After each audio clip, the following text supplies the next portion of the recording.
السلام علیکم ورحمۃ اللہ وبرکاتہ۔ آج کا لیسن سورہ نساء کی آیت نمبر 88 سے 91 تک۔ پارہ نمبر 5۔ اعوذ باللہ من الشیطان الرجیم، بسم اللہ الرحمن الرحیم۔ رب اشرح لی صدری ویسر لی امری واحلل عقدۃ من لسانی یفقہوا قولی رب زدنی علما اللہم فقہنا فی الدین۔ فَمَا لَكُمْ فِي الْمُنَافِقِينَ فِئَتَيْنِ، تو کیا ہے تم کو منافقوں کے بارے میں دو گروہ بن گئے۔ وَاللَّهُ أَرْكَسَهُمْ بِمَا كَسَبُوا، اللہ نے لوٹایا ان کو ان کے کیے کی وجہ سے۔ أَتُرِيدُونَ أَن تَهْدُوا مَنْ أَضَلَّ اللَّهُ، کیا تم چاہتے ہو کہ تم رہنمائی کرو یا ہدایت دو ان کو جنہیں گمراہ کر دیا اللہ نے۔ وَمَن يُضْلِلِ اللَّهُ فَلَن تَجِدَ لَهُ سَبِيلًا، تو جسے اللہ بھٹکا دے اس کے لیے تم ہرگز کوئی راہ نہیں پاؤ گے۔ اس آیت کی تفسیر میں تھوڑا مختلف اختلاف ہے کہ کس منافقوں کی کس گروہ کے بارے میں دو خیالات ہوئے تھے۔ اس میں حضرت زید بن ثابت رضی اللہ عنہ فرماتے کہ نبی صلی اللہ علیہ وسلم جب میدان احد میں تشریف لے گئے تب آپ کے ساتھ منافق بھی تھے۔ یہ ہر موقع پہ ساتھ چل پڑتے تھے کیونکہ آگے پیچھے جو ساتھ بنے ہوتے تھے، لیکن جنگ سے پہلے ہی واپس آ گئے۔ ان کے بارے میں بعض مسلمان تو کہتے تھے کہ انہیں قتل کر دینا چاہیے، اور بعض کہتے تھے نہیں یہ بھی ایماندار ہیں۔ اس پر یہ آیت اتری تو نبی صلی اللہ علیہ وسلم نے فرمایا یہ شہر طیبہ ہے، یہ خود بخود میل کو اس طرح دور کر دے گا جس طرح بھٹی لوہے کے میل کو چھانٹ دیتی ہے۔ یہ بخاری اور مسلم کی حدیث ہے۔ جبکہ حضرت ابن عباس فرماتے ہیں کہ مکے میں کچھ لوگ جو کلمہ گو بنے ہوئے تھے لیکن مسلمانوں کے خلاف ہے، یعنی مسلمان تھے لیکن مسلمانوں کے خلاف مشرکوں کی مدد کرتے تھے۔ اور اب یہ ہے کہ ان کے بارے میں بھی آیت ہے، اور کچھ مزید تفاسیر میں ہے کہ یہ جب نبی صلی اللہ علیہ وسلم ہجرت کر کے مدینہ آ گئے تو کچھ لوگ ہجرت کے لیے اپنے آپ کو تیار نہ کر سکے، تو وہ وہاں ڈھیلے ڈھالے بیٹھے رہے، کیونکہ گھر اپنا سکون و آرام، اپنے گھر والے، گھر کے مال اسباب اور یہ سب کچھ شہر چھوڑنا اتنا آسان نہیں ہوتا۔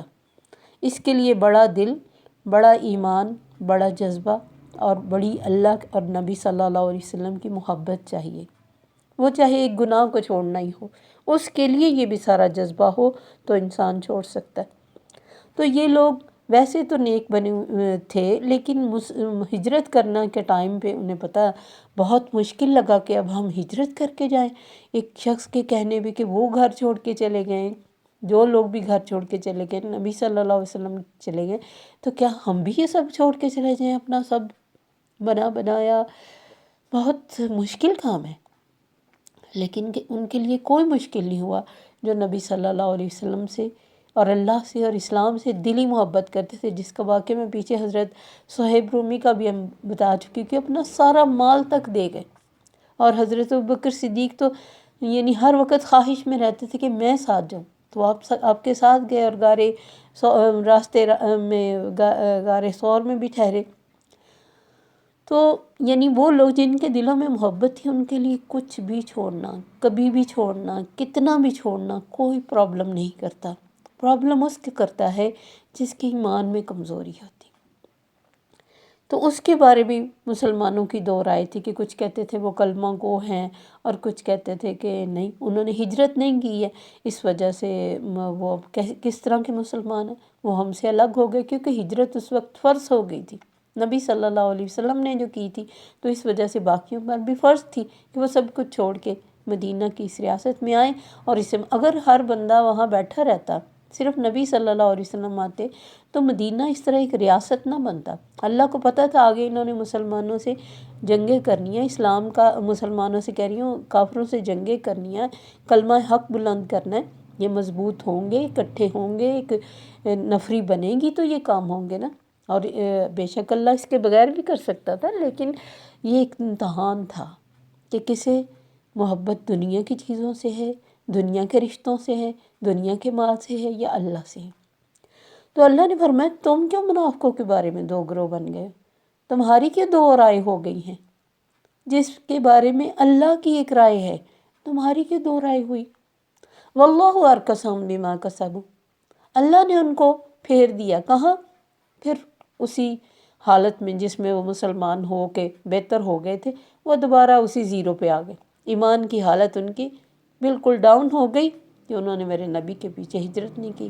اور ہم نے سورہ انفال میں پڑھا کہ اللہ نے فرمایا وہ لوگ جو تمہارے ساتھ ایمان لائے، وَلَمْ يُهَاجِرُوا مَعَكُمْ، لیکن تمہارے ساتھ ہجرت نہیں کی، مَا لَكُم مِّن وَلَایَتِهِم مِّن شَیْءٍ، تمہارے لیے ان کی کوئی دوستی نہیں۔ تو دوست تو لائک مائنڈ ہونا چاہیے نا۔ جب لائک مائنڈ ہی نہیں ہے، وہ اپنی دنیا کو اہم سمجھ رہے ہیں، تو وہ دوست کس طرح؟ أَتُرِيدُونَ أَن تَهْدُوا مَنْ أَضَلَّ اللَّهُ، تو کہ تم کیا چاہتے ہو کہ جسے اللہ نے بھٹکا دیا ہے تم ان کو ہدایت کی یافتہ قرار دے دو؟ وَمَن يُضْلِلِ اللَّهُ فَلَن تَجِدَ لَهُ سَبِيلًا، جسے اللہ بھٹکا دے اس کے لیے تم کوئی راہ نہیں پاؤ گے۔ اب اس آیت میں ہمارے لیے کیا سبق؟ ہم دنیا کے معاملے میں عام حالات میں جب سب کچھ سوٹیبل ہوتا ہے، ہم بڑے اچھے ریلیکس جا رہے ہوتے ہیں، قرآن بھی پڑھتے ہیں اپنے حساب سے، اپنے لیول سے عمل بھی کر رہے ہوتے ہیں، نماز روزہ بھی کر رہے ہوتے ہیں۔ اب ان حالات میں کوئی بڑا کام آ پڑے، کوئی کہیں نکلنا پڑے، کوئی تھوڑی محنت کرنے پڑے، کوئی تھوڑی جان لگانی پڑے، پھر ہمارے جو ایکسکیوزز ہیں وہ کتنے باہر آتے ہیں۔ مثلا کچھ لوگ آپ سے بڑی محبت کرتے ہیں کہ دین کے ساتھ ہمیں بھی بڑی محبت ہے، اسلام کے ساتھ ہمیں بھی بڑی محبت ہے، اور نماز روزہ بھی ہم کرتے، تسبیحات وظیفے سب کچھ کرتے ہیں۔ آپ ان سے کہیے کہ آپ وظیفوں کے بجائے قرآن کا ترجمہ پڑھنا شروع کر دیں، اس کو وہ تو ہم دیکھ کے پڑھتے رہتے ہیں، آپ کہ نہیں وہ نہیں، آپ وہ سنیں، یاد کریں اور سنیں، تو ایک دم سے ان لوگوں کے پھر ڈھیروں جو مسئلے ہیں وہ سامنے آ جاتے ہیں۔ کتنے مسئلے ہم نے قرآن میں سنے جو لوگ کہتے تھے لا تنفروا فی الحر، گرمی بہت ہے نہ نکلو، اللہ نے فرمایا کل نار جہنم اشد حرا، ان سے کہو جہنم کی آگ زیادہ گرم ہے۔ پھر کبھی سردی بہت ہے، کبھی بچے چھوٹے ہیں، کبھی شوہر نہیں مانتا۔ کیوں یہ سارے لوگ ہمارے حق میں نہیں ہوتے؟ وجہ ہماری اپنی ایمانی کمزوری ہوتی ہے، کیونکہ اگر ہمارے اندر ایمان کی مضبوطی ہے تو ہمارے راستے کی کوئی رکاوٹ ہمیں نہیں روک پاتی۔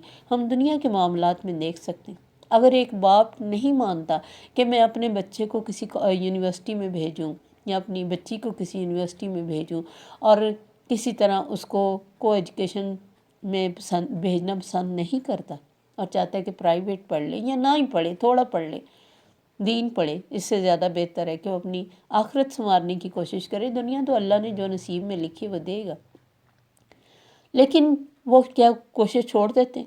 کبھی کھانے کی ہڑتال ہو جاتی، کبھی روٹھ جاتے ہیں، بولنے کی ہڑتال ہو جاتی، گھر میں ایک ہر وقت ٹینشن کا ماحول کریٹ کر دیتے ہیں وہ بچے جو اپنی مرضی کی بائک لینا چاہتے ہیں، موبائل لینا چاہتے ہیں، پڑھنا چاہتے ہیں، کہیں دوسرے شہر میں ٹرپ کے لیے جانا چاہتے ہیں، تو کیا وہ فوری مان جاتے ہیں؟ نہیں، کوئی راستے کی رکاوٹ وہ نہیں فکر کرتے کہ ہمارے ماں باپ کو تکلیف ہو رہی ہے، ان کا پیسہ خرچ ہوگا، یا ہمارے ساتھ وہ ٹچی ہیں کہ نہیں کوئی تکلیف نہ پہنچ جائے اس وجہ سے ہمیں روک رہے ہیں، یا ہمارے لیے وہ فیصلہ بہتر نہیں جو ہم کرنا چاہتے۔ نہیں، راستے کی سب رکاوٹوں کو وہ دور کر کے، اور ساتھ بعض دفعہ بہت دفعہ مائیں بھی ملتی کہ چلے کر دیں، چلے جو کہتا لے دیں، چلے ہم اس پہ پابندی لگا کے بائک دے دیں گے، پابندی لگا کے موبائل دے دیں گے، چلے جانے دیں ٹرپ پہ، چلے کوئی بات نہیں، یہ عمر ہے، کچی عمر ہے، ٹھیک ہو جائے گا، چلے پڑھنے دیں اسے شوق، کتنی چیزیں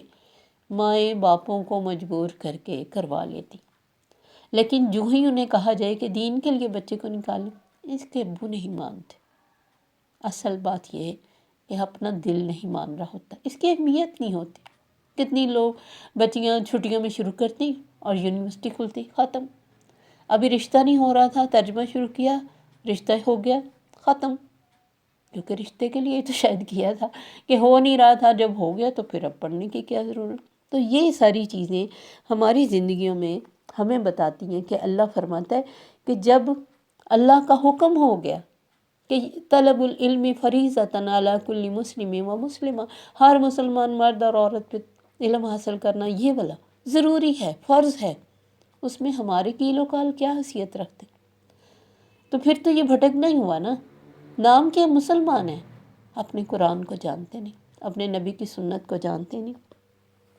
اللہ فرماتے ودّوا لو تکفرون کما کفروا. اب آگے ان کی حالت کیا ہے، جن کے بارے میں تم دو رائے رکھتے ہو، وہ تو دل سے یہ چاہتے کہ تم بھی کافر بن جاؤ، سب ایک جیسے ہو جائیں. کیونکہ جتنا بھی کوئی بگڑا ہوتا ہے، چاہے وہ 1 سے لے کر 100 تک بگڑ گیا ہو، آپ اس کو بگڑا ہوا نہیں کہہ سکتے. وہ خود کو سلجھا ہوا اور کہتا ہے کہ مجھے معاشرے نے ایسا بنایا، میں جو کرتا ہوں اپنے حق کے لیے کرتا ہوں. کوئی لڑکی بگڑ جائے، کوئی لڑکا بگڑ جائے، کسی گھر کا ماحول بگڑ جائے، وہ کبھی نہیں مانتے ہمارے گھر کا ماحول اچھا نہیں ہے، یا ہماری اپ برنگنگ میں، ہماری پرورش میں مسئلہ ہوا ہے، ہمارے بچے اس طرح کے ہیں کہ نمازی نہیں رہے، یا قرآن کی طرف نہیں آئے، یا دین کا ان کے اندر شوق نہیں ہے. نہیں، وہ کہیں گے سب کچھ ہم نے کیا تھا، بس ان کو پتہ نہیں کیا ہو گیا. جیسے لوگ بعض دفعہ رشتہ کرتے ہیں اور بعد میں کہتے ہیں ہمیں پتہ ہی نہیں چلا، وہ تو مرزائی نکل آئے، وہ تو شیعہ نکل آئے. یہ کوئی اللہ معاف کرے ایسی چیز تھی جو زمین سے باہر آ گئی ہے. زمین کے اوپر رہتے ہیں، ہم نے تحقیق نہیں کی، ہم نے کچھ اور ہی اینگل سے ان کو دیکھا، ان کا سٹیٹس دیکھا، ان کی خوبصورتیاں، ان کی تعلیم دیکھی، ہم نے دین دیکھا نہیں. تو بعد میں نکل آئے تو کہتے جی وہ تو یہ نکل آیا. کمال ہے. تو اللہ فرماتے ہیں یہ جو کافر ہیں، جتنے بھی انکار کرنے والے اللہ کا، وہ چاہتے ہیں تم سب ہمارے جیسے ہو جاؤ، فَتَكُونُونَ سَوَاءً، تو سب ایک جیسے ہو جائیں. یاد رکھو فَلَا تَتَّخِذُوا مِنْهُمْ أَوْلِيَاءَ، ان سے تمہاری دوستی بھی نہیں ہوگی، حال و ہائی بھی نہیں ہوگی. حتیٰ یہاجروا فی سبیل اللہ، حتیٰ کہ وہ بھی ہجرت کریں اللہ کی راہ میں. اب آج کے دور میں ہجرت تو نہیں ہے، کیونکہ وہ اس وقت تک تھی جب تک مکہ فتح نہیں ہوا تھا، اور وہ ضروری تھی. آج کے دور میں کیا ہے، گناہوں کو چھوڑیں. آپ نے فرمایا المہاجر من ہجرہ، مہاجر وہ ہے جو چھوڑ دے اس سے جسے اللہ نے منع کیا.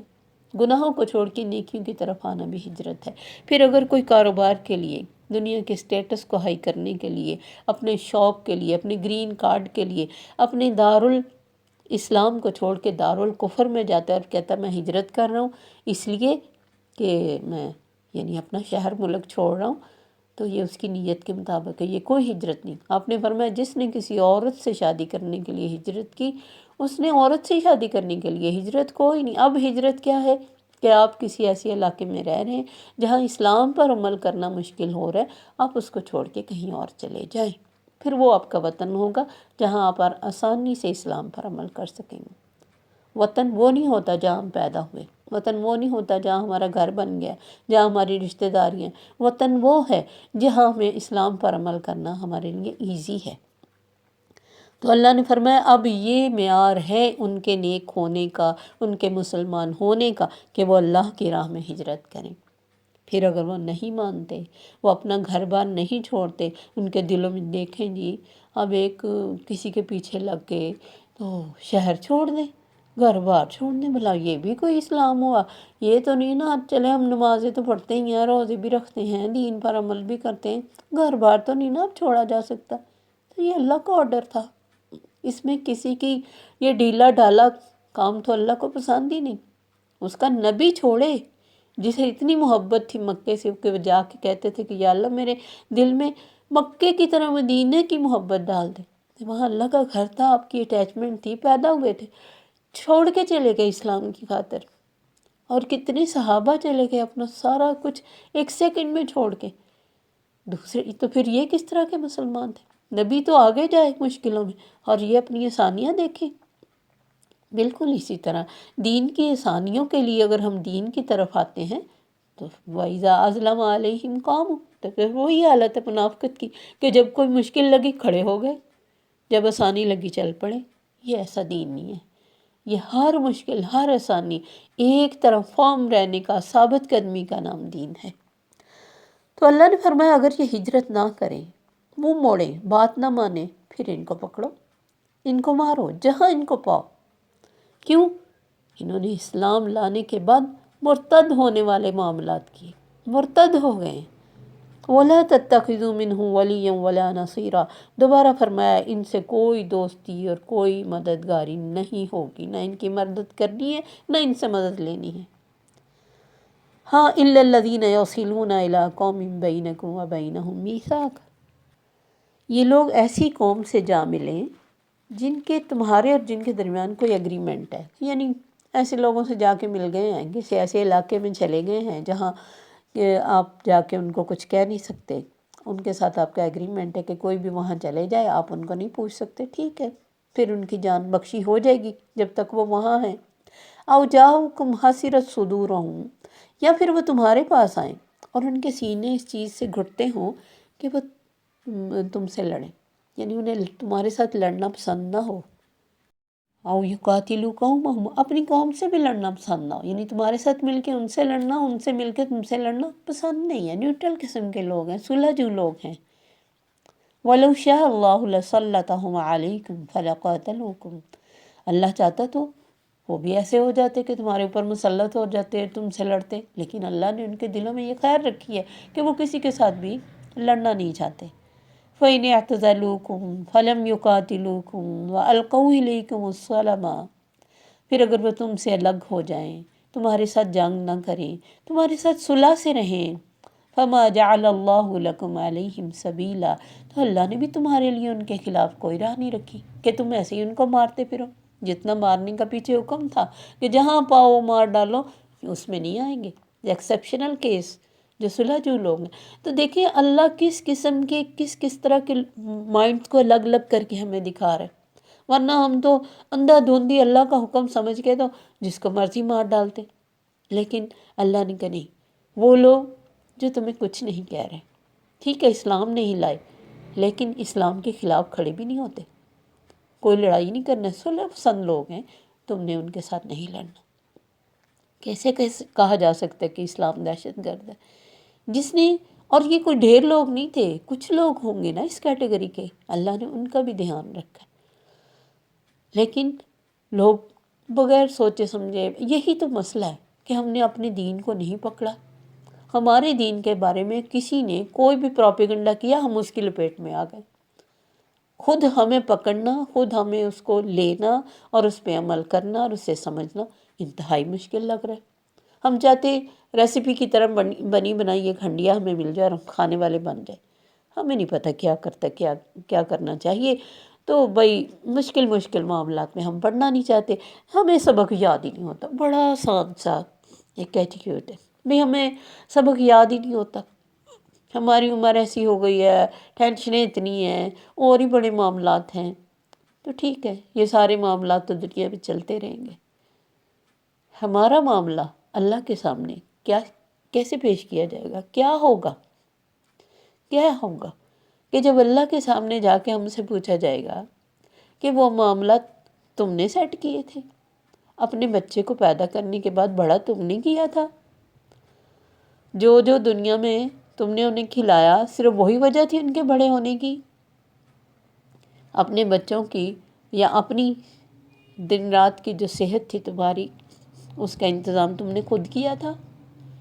اگر سارے انتظام اللہ کی طرف سے ہو رہے ہیں تو جن کاموں کو ہم بڑا سمجھتے ہیں وہ بھی اللہ کر دے گا، جو ہمارے مقصد کام کوئی بڑا نہیں، رکاوٹ کوئی بڑی نہیں، مشکل کوئی مشکل نہیں، بہانہ کوئی بہانہ نہیں، بات یہ ہے ہمیں اپنی لائف کی روٹین بڑی پیاری ہے، ویسے نہیں، ویسے تو ہم کہتے ہیں بڑا مشکل، سارا دن ٹائم ہی نہیں ملتا، ایک کام چھوڑتے ہیں دوسرا شروع ہو جاتا ہے، ابھی بچوں کے پرابلمز ہیں، کوئی ان کی شادیوں کے پرابلمز ہیں، ان کی تعلیم کے پرابلم، ایک پیپر بھی آ جائے تو ہماری جان پہ بنی ہوتی ہے، گھر کو دیکھنا ہے، نوکروں کو دیکھنا ہے، کھانے کو کرنا ہے، شوہر کو دیکھنا ہے، بڑے کام، ریلیکس نہیں ہے، لیکن جب دین کی طرف تھوڑا سا کھپنا پڑے تو پھر ہمیں وہ سب لگتا ہے کہ ہاں یہ ہماری روٹین خراب ہو جائے گی، کیسے سارا ہم مینیج کر پائیں گے، کیونکہ اندر ایمان کی کمزوری ہوتی ہے نا، اس وجہ سے، ورنہ جنہوں نے کرنا ہوتا ہے کیسے کر لیتے ہیں وہ، کتنا بڑا بڑا کام، ان کے بچے نہیں ہیں، ان کی لائف نہیں ہے، ان کا دل نہیں کرتا کہ ہم بھی ریلیکس ہو کے سوئیں، کیوں راتوں اور دنوں کو ہر وقت کھپتے رہتے، کیونکہ انہوں نے دنیا کو اتنا ساتھ جوڑا نہیں۔ اب دیکھیں ہمارے جو کسی عہدے پہ چلا جاتا ہے اسے اپنے عہدے سے کتنا پیار ہو جاتا ہے، اس کو بچانے کے لیے وہ ہر ارے گرے کی بات سنتے رہتے، جس کی بھی اس پہ پاور ہے، وہ غلط کام کرتے ہیں اور کہتے ہیں ہمارے اس کام کے لیے آپ کہہ دیں کہ انہیں معاف کر دیا جائے یا چھپا دیں، چھپا دیتے ہیں، کیونکہ انہیں ہوتا ہے ہمارا عہدہ نہ چھن جائے۔ حضرت عمر کو فکر تھا کہ میرا عہدہ چھن جائے گا، کوئی گھر بنایا تھا، کوئی گارڈز رکھے تھے، کوئی گاڑیوں کی لائن ساتھ جاتی تھی، کوئی ایک دن بھی کہتا نا عمر تیری جگہ لاؤ میں کر دیتا ہوں سارا کام، انہوں نے کہنا تھا یہ لو اتنی بڑی ذمہ داری، میں فارغ ہو جاؤں۔ کیوں نہیں انہیں کچھ بھی مشکل لگا؟ انہوں نے دنیا کو اپنے ساتھ جوڑا نہیں، دنیا کو دھکے دیتے رہے، دنیا ڈھیروں ان کے قدموں میں گرتی رہی، دنیا کے لیے قیامت تک کے لیے وہ ایک مثال بن کے چلے گئے۔ تو مسئلہ ہمارے اپنے اندر ہے، ہم اس کمزوریوں پہ غالب آئیں گے تو ہم صحیح مسلمان ہوں گے۔ اگر ہم یوں ہی ڈھیلے ڈھالے رہے اور اپنی مرضی کی زندگی گزارنے کے بعد اور کہا کہ ہمیں صرف نمازوں سے ہی جنت مل جائے گی، بے شک نماز روزہ ہے، وہ تو فرائض ہیں، باقی جو اتنی زندگی دی تھی، اتنی دنیا کے کاموں میں تم نے میرا کتنا کیا ہے؟ میرے قرآن کو بھی نہیں پڑھا؟ حد سے زیادہ نہیں؟ کتنے کیسی بات ہے؟ جب اللہ پوچھے گا کیا پڑھ کے آئے میری کتاب میں سے، کیسی زندگی گزاری، تمہیں کیسے پتہ چلا کیسے گزارنی ہے؟ کچھ غلط ہو گیا تھا، کون بتاتا تم کو؟ کوئی بھی نہیں۔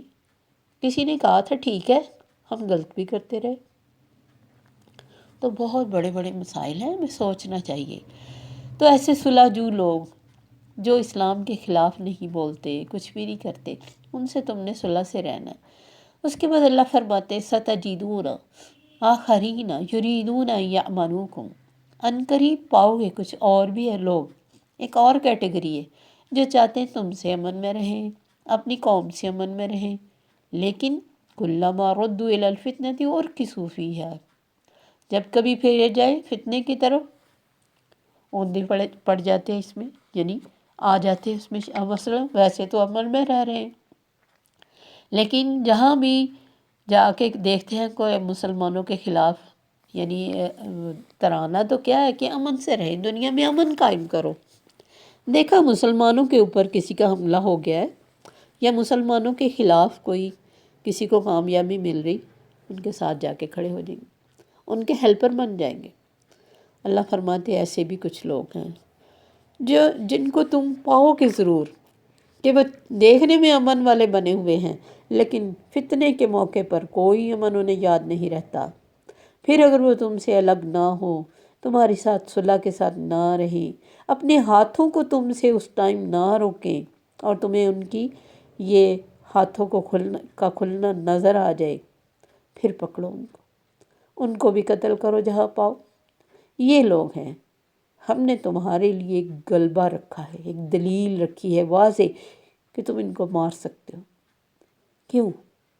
کیونکہ یہ آستین کے سانپ ہیں، اور یہ لوگ باہر کے دشمنوں سے بھی زیادہ خطرناک ہوتے ہیں، کیونکہ انسان اپنے گھر کے دشمنوں سے آگاہ نہیں جب ہوتا تو وہ ریلیکس ہوتا ہے کہ یہ تو میرے گھر والے ہیں، یہ تو میرے اپنے، یہ میری اپنی بہو ہے، یہ ہمارے گھر کی نوکرانی ہے، یہ ہماری اپنی بہن بھائی ہیں۔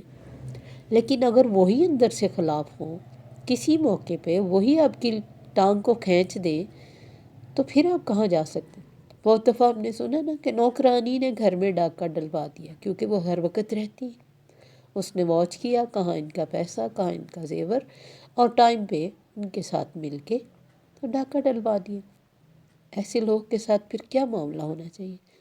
کیا ان کے ساتھ محبت کے ساتھ رہا جا سکتا ہے؟ ان کے ذہنوں کو بدلا جا سکتا ہے؟ انہیں اپنا مخلص بنایا جا سکتا؟ نہیں بنایا جا سکتا۔ پورے خاندان میں اگر ایک کوئی ایسا فرد ہو جو بی جمالو ٹائپ ہو، جو ادھر کی ادھر لگا کے لڑائی ڈالنے والا ہو، پورا خاندان ٹوٹنے پہ آ جاتا ہے۔ یہ بھی اسی طرح کے لوگ تھے جو بظاہر اچھے بنے ہوئے تھے۔ تو ایسے لوگوں کو پہچاننا بہت ضروری ہوتا ہے، کیونکہ یہ پھر وہ لوگ ہوتے جو آپ کی جڑیں کاٹ دیتے ہیں، جو آپ کے ساتھ اچھے مخلص بن کے آپ کو اندر سے کمزور کر دیتے ہیں۔ اور دیکھنے میں ایک مضبوط گھر جب ایسے لوگوں کے ساتھ چلتا ہے تو جو ٹائم پہ جب یہ بے وفائی کرتے ہیں تو وہ بکھر جاتا ہے۔ تب دیکھنے والوں کے لیے ایک تماشا بن جاتا ہے۔ یہ چاہتے بھی یہی تھے کہ ہم اتنے اچھے روپ میں بنے، اور کتنی کوشش، مسجد زرار انہوں نے کیوں بنائی تھی کہ مسلمانوں کے خلاف بیٹھ کر مسجد کے اندر پلاننگ کریں گے، اللہ کے گھر کو بنا کے، اللہ کے یعنی نام پہ بنا کے، تو اندر مقصد کیا تھا؟ پلاننگ کا۔ تو اللہ نے ان کے پول کھولے۔ تو زندگی میں جب بھی ہمیں لگے کہ کوئی انسان، آپ نے فرمایا نا، مومن ایک سوراخ سے 2 بار ڈسا نہیں جاتا، یعنی بار بار کسی جگہ سے مومن دھوکہ نہیں کھاتا۔ جہاں سے ایک دفعہ دھوکہ کھا لیے، ٹھیک ہے، آپ ان کے ساتھ کٹ آف نہ کریں، لیکن الرٹ رہیں۔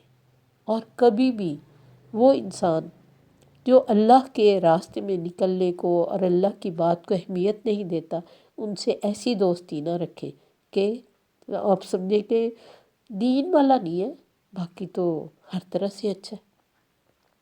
جو دین والا خود ہے، اسے تو پھر ایسے لوگوں کے ساتھ وہ دوستی نہیں رکھنی چاہیے جس کا اللہ نے ہمیں بتا دیا کہ ان سے کوئی دوستی نہیں ہوگی، کوئی ان سے مدد نہیں لی اور دی جائے گی۔ تو اسلام جو ہے نا کھرے کھوٹے کی پہچان، اسی لیے اللہ نے فرقان کہا ہے، اس کو فرق کر دینے والی چیز ہے۔ اگر اسلام والے ہو کے، مومن ہو کے، تو ہم ویسے ہی رہیں کہ ہمیں پتہ ہی نہ چلے کہ مسلمان کون ہے اور صحیح اللہ کو کس سے ڈرنے والا کون ہے، تو پھر اسلام کیا ہوا؟ نام ہی ہوا، لیبل ہی ہوا نا۔ جبکہ ہمارا دین ہمیں صرف لیبل کے ساتھ نہیں چاہتا، والذین آمنوا وعملوا الصالحات، عمل بھی اچھے ہونے چاہیے، زندگی بدلی ہونی چاہیے، اللہ کے قرآن کے مطابق دنیا میں اپنی تصویر بناؤ، امیج بناؤ کہ تم بہت ایماندار ہو، بہت اچھے ہو، سچے ہو، نیک ہو، اور تمہاری پھر لائک مائنڈ بھی ڈھیر سارے ہو جائیں گے، کیونکہ اچھوں کے ساتھ پھر اللہ کی مدد آتی، اور پھر انہیں مخلص لوگوں کو مخلص لوگ بھی ملتے، انہیں پہچان بھی ہو جاتی، انہیں وائبس آ جاتی کہ کون لوگ ہمارے مخلص ہیں اور کون نہیں۔ تو یہ سب اللہ کی طرف سے پھر ہوتا ہے۔ تو اللہ فرماتے ہیں اگر یہ اس طرح کے ہیں کہ ٹائم پہ تمہیں دھوکہ دینے والے ہیں، پھر ختم کرو ان کو بھی، کیونکہ یہ راستے کی رکاوٹیں ختم ہوں گی تو اسلام کا جھنڈا بلند ہوگا۔ اور پھر ایسے ہی ہوا الحمدللہ۔ آج بھی اگر ہم چاہتے ہیں کہ ہم مسلمانوں کی ایک عزت اور طاقت ہو، تو اس سے پہلے ہمیں مسلمان بننا ہے، نام کے نہیں، کام کے۔ اللہ ہمیں ایسا بنائے۔ السلام علیکم ورحمۃ اللہ وبرکاتہ۔ سبحانک اللہم وبحمدک، اشہد ان لا الہ الا انت، استغفرک واتوب الیک۔